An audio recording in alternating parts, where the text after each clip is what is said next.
curso? Bueno, pues precisamente eso, ¿no? Nació un poco así por casualidad, me puse en contacto con José Ángel y hablamos sobre Machado y su faceta de filósofo y cómo esta faceta de filósofo no está tan conocida o reconocida. Y bueno, como se presentaba este año, que se cumplían los 80 años de su muerte, pues pensamos en hacer algo en homenaje a Machado. Y como su faceta de pensador es la menos conocida y bueno, yo estoy trabajando a Machado desde su faceta de pensador o filósofo, pues decidimos que era una buena oportunidad para hacer este tipo de evento, ¿no?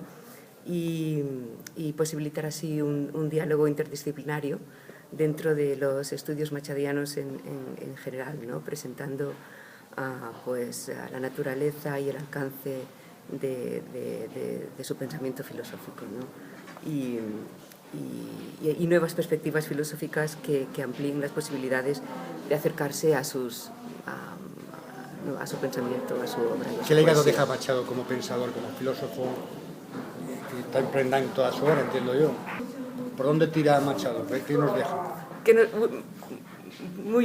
Qué pregunta, ¿no? Eso es una pregunta inmensa, ¿no? El legado, pues de eso vamos a hablar en este ciclo, ¿no?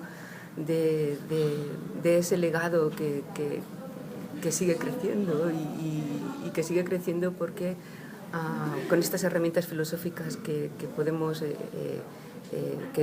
hacer, con las que podemos acercarnos a su obra, pues su obra de repente se engrandece, se ilumina, va por más direcciones y entonces podemos descubrir a otro Machado, ¿no? Entonces pues ahí iremos también descubriendo, ¿no? Mucho más sobre él, sobre su obra y sobre su legado. Así que ese es el propósito un poco de este ciclo. Conferencia específica sobre Machado y Walter Benjamin, que es un pensador alemán más o menos contemporáneo de él. Parto de una coincidencia más o menos biográfica. En el año 40, Walter Benjamin cruza los Pirineos para tratar de entrar en España y huir hacia los Estados Unidos y se suicida en un pueblo fronterizo, Barcelona, porque piensa que no lo puede hacer. Machado, de 39, en dirección contraria, está tratando de entrar en Francia y muere unos días después. Entonces, a partir de esa coincidencia biográfica, empezó a desarrollar, digamos, afinidades y contrastes en las obras de ambos pensadores. El tema central de la conferencia es cómo ambos piensan que tienen que reinventar el siglo XIX para crear una modernidad, proponer un siglo XIX alternativo al que existió. Machado con la noción de lo apócrifo y Benjamin con una historia material de los objetos y de la cultura. Y la conferencia se empieza a desarrollar a partir de ese tema, ¿no? el legado de Machado, en lo filosófico. La obra literaria le ensombrece, entiendo yo, el mensaje filosófico. Yo no sé si lo ensombrece así. Yo creo que quizás parte de su legado sería abrir la filosofía a la retórica y a la sofística, que quizás eran los grandes enemigos de la filosofía, y demostrar que hay una vocación dialógica en la filosofía, y además que la filosofía, si no se deja medir por los relojes, por la créxida, por el tiempo humano, no funciona.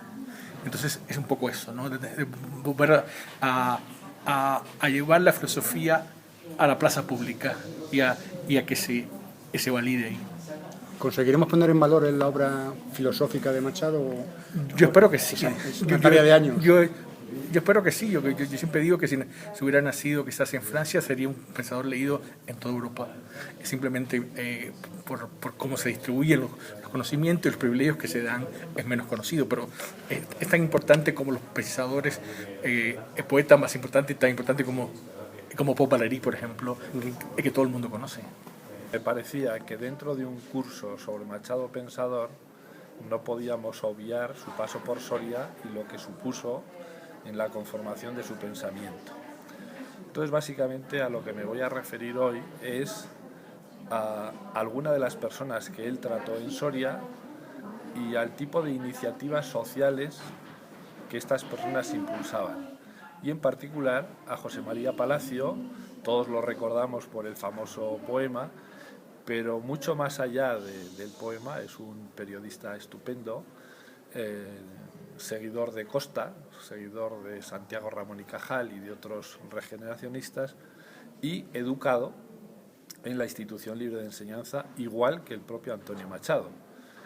Entonces ellos tuvieron mucha relación familiar, por un lado, porque Palacio estaba casado con una prima de Leonor, pero sobre todo una gran afinidad intelectual. Tenían las mismas inquietudes y entonces quiero hablar un poco de todo este tipo de cosas y de asuntos que normalmente se dejan un poco de lado. Es decir, por ejemplo, las asociaciones obreras de aquellos años en Soria, cómo Machado se incorporó pronto a dar clases gratuitas en ellas, cómo dio alguna conferencia, los primeros pasos de la Cruz Roja en Soria, qué hacía, qué no hacía, y en todos ellos aparece como una de las personas fundamentales este aragonés costista que es José María Palacio.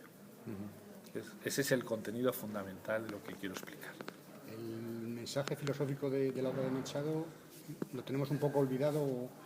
No está ensombrecido por la obra literaria, claro. No está olvidado, es decir, lo que ocurre es que es tan polivalente y tiene tal complejidad que se ha tardado tiempo en afrontar su estudio directo, minucioso y su contraste con otro tipo de pensadores, ¿no? Y normalmente tenemos una mayor tradición de estudiar al poeta Machado que no al Machado filósofo, pero en realidad son inseparables. Entonces me parece un curso muy oportuno en el sentido de que descubrirá facetas, aspectos que incluso cuando volvemos después a leer la poesía la entendemos mucho mejor con todo ese tipo de problemas y de reflexión filosófica que acompaña a su escritura, ¿no?